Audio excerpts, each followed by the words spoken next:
Sure, there's a great many nutrients that are necessary nutrients, and it gets confusing in the world of nutrition because we tend to link nutrition, food, and food prep all in one category. But nutrition comes from a great many areas and is affected by large parts of a life that have nothing to do with food, whether it's vitamin D coming from sunlight or a wide range of anti-nutrients that affect us from the environment. Various pollutants, for instance, cigarette smoke blows through your vitamin C, changes your vitamin C requirements dramatically. Stresses, emotional stresses, highly affect your entire B complex. And the same thing can be said for vitamin B12, which comes from microbes, not from plants or animals specifically, or vitamin K2, which is a vitamin that is manufactured by our own tissues. Vitamin K2 is synthesized by animal tissue. Pretty much all of our different tissues will synthesize vitamin K2. It's not supposed to come from our food. It's supposed to come from within us. We manufacture it in sufficient quantities. In fact, our bodies are not flawed in this regard. They produce exactly the amount we need. But when you buy into the idea that more is better, you lose the plot on nutrition because that's not the point. Nutrition works like a tennis racket. You want to hit the middle of the target, the sweet spot. And so you're not looking for too little, obviously, if your body somehow doesn't manufacture enough K2. But it would be a problem if it didn't manufacture enough. It would be a problem if it manufactured more than enough. There's certainly no point in supplementing with K2 unless you know for a fact through medical testing that your body doesn't synthesize K2. I've never even heard of that condition. Wouldn't know. I've never heard of it, never seen it, can't find anything in any literature about it. But I would assume that my body is not flawed in the amount of almost anything that it does. Certainly in K2 production, I have no reason to doubt that my body is making exactly the amount I need, and more would not be an Hi everyone, asset today to I'm me. going to talk to you about protein. You know, if I had $1 for every time someone said to me, "Where do you get your protein?" I would be filthy rich. The thing about protein is it should be our rock bottom last nutritional concern. But the meat and dairy industry, with its mega loud multi-billion-dollar voice, has drowned out the common sense and has made us believe that we need heaps of protein. So essentially we've been brainwashed. You know, in a world where we eat like pigs,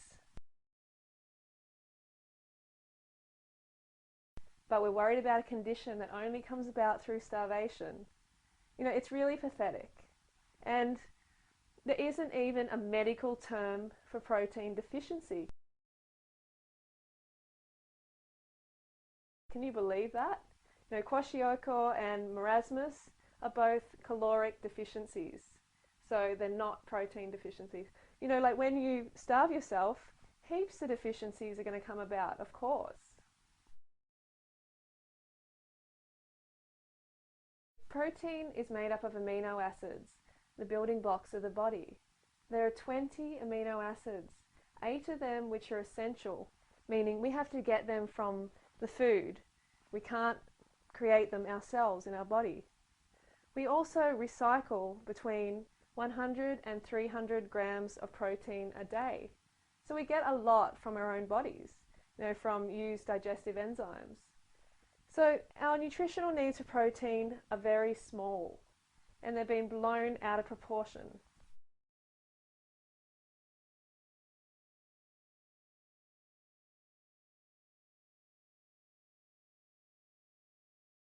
We need 5% of our calories from protein a day. And that figure came about in 1974 when the World Health Organization discovered that study after study was pointing towards us only needing 2.5% of our calories from protein. So the WHO, World Health Organization, decided, oh, let's just be safe and double that requirement to 5%.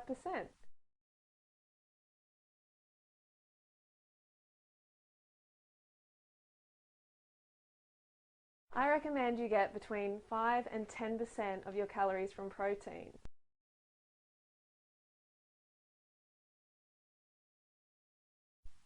And this is very easily achieved if we just eat fruit all day. So say we ate watermelon for breakfast, bananas for lunch, and dates for dinner. We're going to get 5% or more easily. So there's no need to worry about getting enough on a raw vegan lifestyle or even a vegan lifestyle.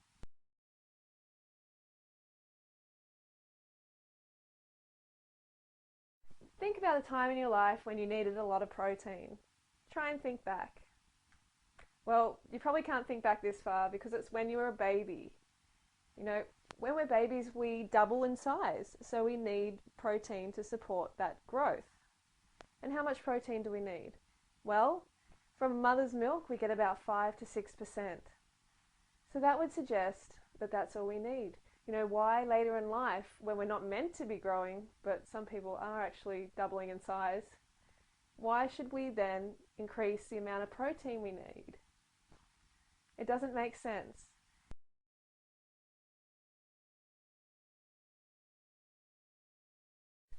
Say you're constructing a house, and at the start of the construction you need a lot of raw materials, you need a lot of bricks to build the house. But after that house is completed, if the bricks keep coming, then what are you going to do with them? They just start to become a problem around the house. And it's the same with protein. If we have too much protein in our blood, then it can lead to all sorts of problems.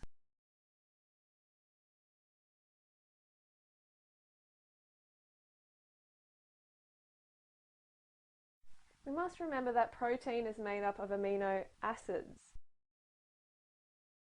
So the word of focus here is acids.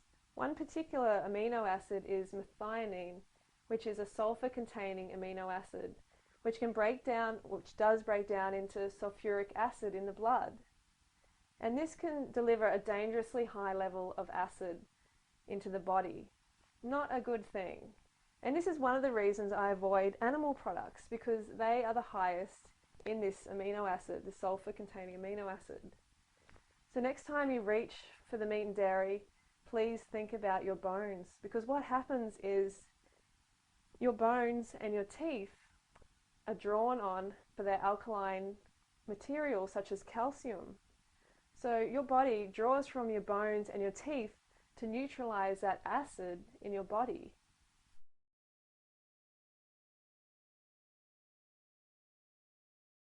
The standard Western diet contains about 140 to 160 grams of protein per day. And this is a lot of protein. People are risking dissolving their bones and their teeth by eating this much. And the thing that happens is protein cannot be stored in the body, so it has to be metabolized through gluconeogenesis or excreted by the liver and kidneys. And when this happens through the liver and kidneys, they can become enlarged and diseased, which is obviously not nice at all. And also kidney stones can result in arthritis and other inflammatory diseases in the body. When we eat foods like fruits and vegetables, they're alkaline, so we don't have to worry. Meat and dairy, animal products is acid. So acid equals bone loss.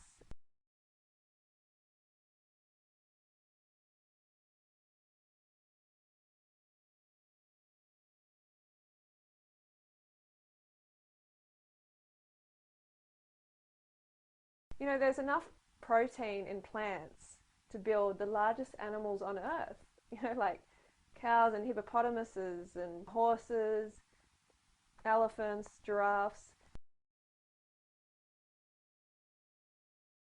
They all get enough protein. So it's got to be easy to build a human, isn't it, on plant foods? Oh, but bodybuilders need more protein. They've got to have more protein. Well, this actually has not been proven to be the case at all. Of course they need more calories because they're burning more calories. And they also need to support proper muscle rejuvenation and regeneration through eating enough carbohydrate calories.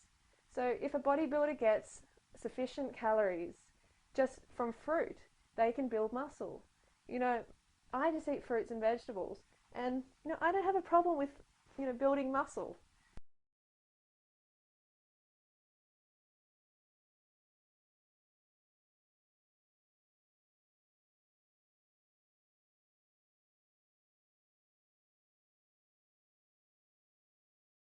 Meat does not build muscle, okay? Training builds muscle. When you go to the gym and you pump the iron, you pump those weights, that is when you're building the muscle. And when you're sleeping, that is when the muscle is building.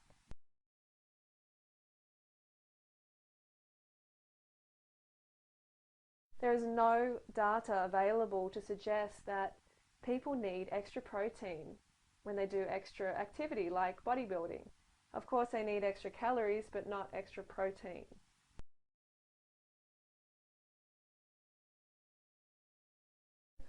Oh, but like, what about the people who, lose so much muscle when they go vegan?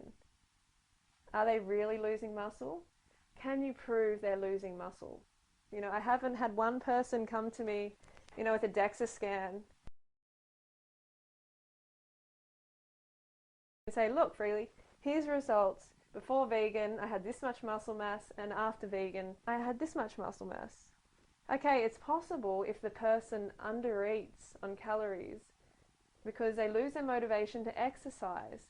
They begin exercising less, and of course their muscles start to atrophy. It's just natural. You don't use your muscles, you're going to lose them. Everyone knows that.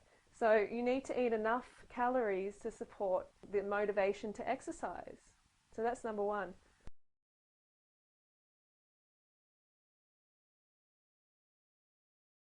When you go vegan, you lose a lot of fat and you lose a lot of water weight.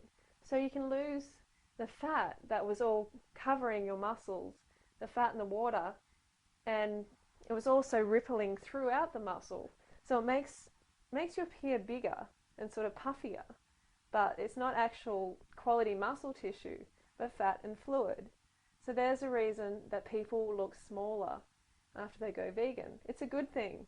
You want to get out that toxic fat and fluid.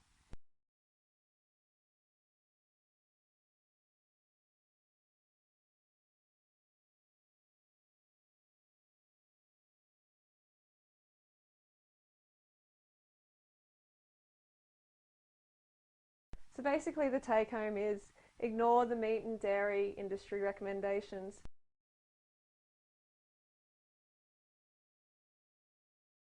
They are going to cause disease in your body and in your mind. Diseases like renal failure and osteoporosis, arthritis, you don't want these awful conditions. You really don't. So please ignore their recommendations and just listen to nature. Fruits and vegetables are perfect. They're alkaline. They will build a beautiful body and a beautiful mind. So just get those in as much as you can. Also, avoid animal products because they're high in methionine, that sulfur-containing amino acid.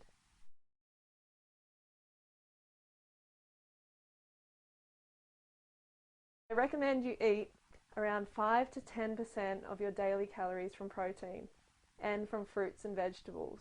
So essentially a low-fat, raw vegan lifestyle or a low-fat cooked vegan lifestyle. Just remember, get those carbs in. And if you do decide to eat over 10% of your calories from protein, just be aware that you are peeing your bones and your teeth down the toilet. I know that sounds awful, but that's what's happening.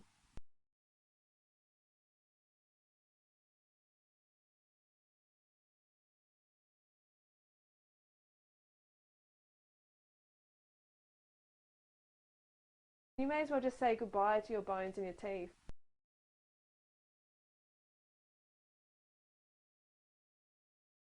So eat the alkaline fruits and vegetables. They're good for you. And you can build some muscle like this.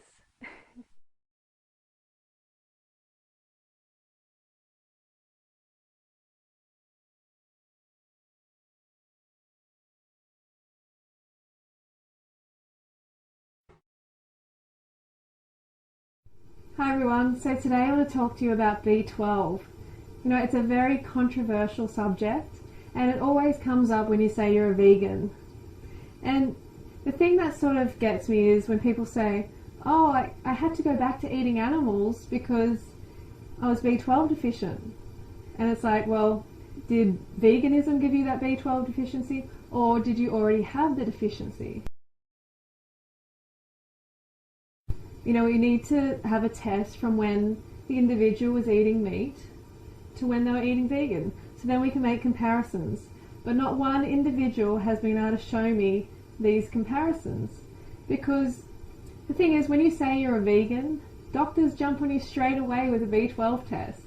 But if you say you eat meat, then a B12 test doesn't even come into it. And for this reason, a lot of deficiencies go unnoticed. It has become an epidemic in society.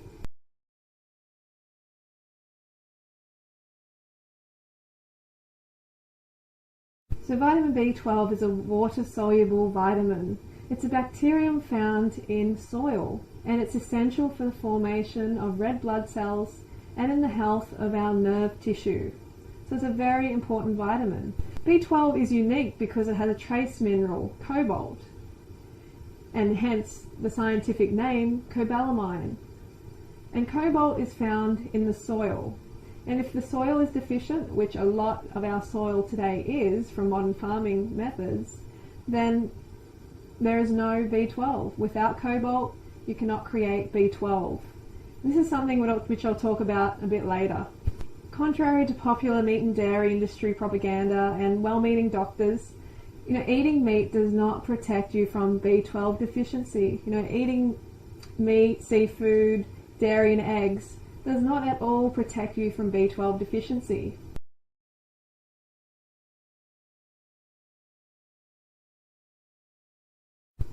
The thing is, meat eaters have not been routinely tested like vegans. So all these deficiencies are going on, but they're not being tested for. So this is a really big problem. And just rest assured that you don't need to go back to eating your friends to get B12. This is just, you know, it's a terrible thing that people do because they're fearful, and I understand that. But we need to educate ourselves on why we are B12 deficient before we go and make the biggest mistake of our lives and ruin the lives of innocent animals.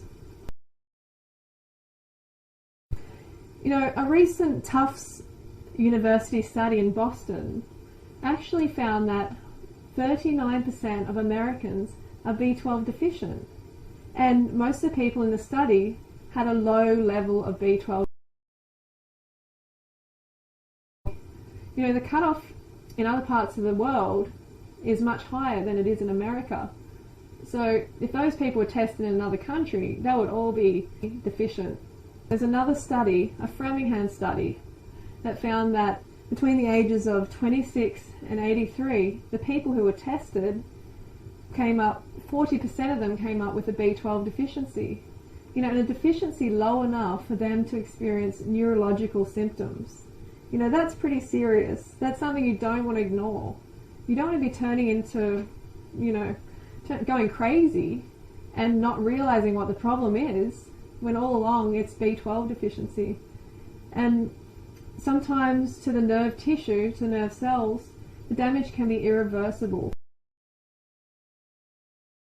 So I hear a few objections. Some of you are saying, oh, but those tests were done on sad eaters, on people eating a standard American diet, or, you know, people eating lots of processed food. Okay, this is not helping the situation, but this is not the reason. You know, if it was the case, then my friends, I have friends who eat raw meat, believe it or not. Yeah, you know, like we have some problems there, and it's disgusting, and I'm rarely around it, but that's another case. But anyway, they have B12 deficiencies themselves. And one of my friends in particular, who's been eating raw meat for the raw organic, you know, meat and dairy products for the past 10 years or so, actually showed me his B12 test the other day, and he had 220, which is very low. You know, the cutoff in Japan is 500. may come as a shock to those of you who go back to eating animals, eating your friends, as a source of B12, is that most people are ingesting enough of the vitamin, but they're actually not absorbing it. Not only that, when you're cooking that heat-sensitive vitamin, you're destroying 80% or more of the vitamin. And this isn't given any attention at all, because just about everybody eats cooked food, right? So that's something to think about. Also the fact that most people have digestive problems from eating such poor diets, like Crohn's, celiac, IBS, they're all very common in this society. And the most common over-the-counter drug is a digestive aid. So that just shows that we are really, really hammering our digestive system. It shows that we should change our diet, basically. But there are other factors which apply to myself, because I'm eating a healthy diet and my digestion is really, really good. Flat stomach, and it's flat all the time. I don't have any bloatedness, I don't have any backup like most people. But that's another video. The thing is, when I was younger, I had a lot of drugs, recreational drugs like ecstasy, cocaine, speed, marijuana. It's all pretty sad, the amount of drugs that I had. And I did a lot of damage to my digestive system. I feel like a lot of that has been reversed, but I don't know how much can be reversed, whether I've done irreversible damage. And that may be your case as well. If you've had prescription drugs for years, that's really going to affect your ability to produce the intrinsic factor, which is vital if you want to absorb B12. There's also the fact that if you've been exposed to nitrous oxide during surgery, say dental or any other surgery, autoimmune disorders like pernicious anemia, there's plenty of things that we need to consider, like taking the contraceptive pill, which I did for 7 years. This is another big depleter of B12 levels, and it also screws with your absorption. It doesn't matter how much is in your meat, dairy, seafood, eggs, whatever. If you don't have the intrinsic factor, then you're not going to be absorbing that B12. So in case you haven't noticed, we live in a sterile environment. We wash and scrub everything to death. And, there's herbicides and fungicides and rodenticides, everything like that thrown around, which also destroys our good bacteria inside our guts. So we're destroying our ability to, create the intrinsic factor and absorb B12. And also, we're not getting it from the fruits and veggies. We're not getting it off the dirt, where we would have pulled it from the earth and got the dirt and the B12 with it. That's another thing, it brings me to the soil factor. If our soil is deficient in cobalt, then B12 cannot come about, because cobalt is vital in the creation of B12.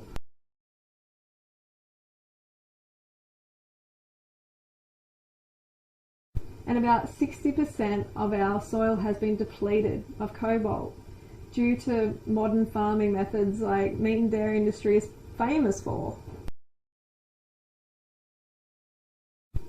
Okay, so accurate testing. This is a really important one, because many doctors aren't trained sufficiently in B12, and the standard B12 test is a serum B12 test, and it is not sufficient to rule out B12 deficiencies. People go and get this test and they're like, oh yeah, I'm fine, and then they go off, but it's actually very, very dangerous. So the tests that are vital to rule out a B12 deficiency are urinary MMA, homocysteine levels. So if your homocysteine level is elevated, then it's likely that you have a B12 deficiency.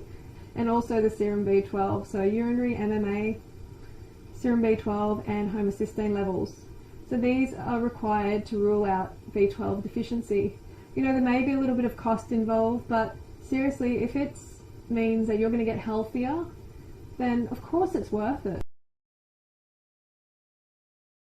Okay, so that brings me to supplementation. I used to be of the of the thought that, I can't take supplements. They're not pure, they're not natural. And I understand people feeling that way, but it's a purity mentality which can really get you into trouble.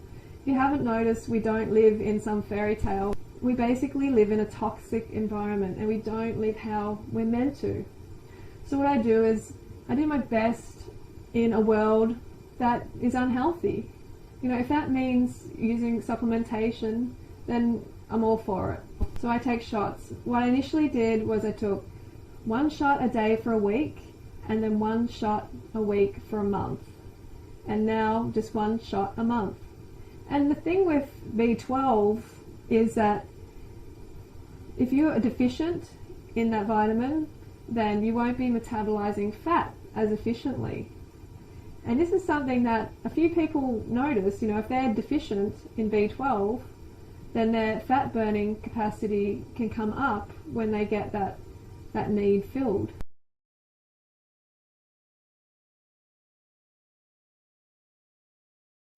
So there's 2 types that I would recommend, and that's a sublingual, which goes under the tongue, or a shot, which is generally done into the intramuscular, into the shoulder.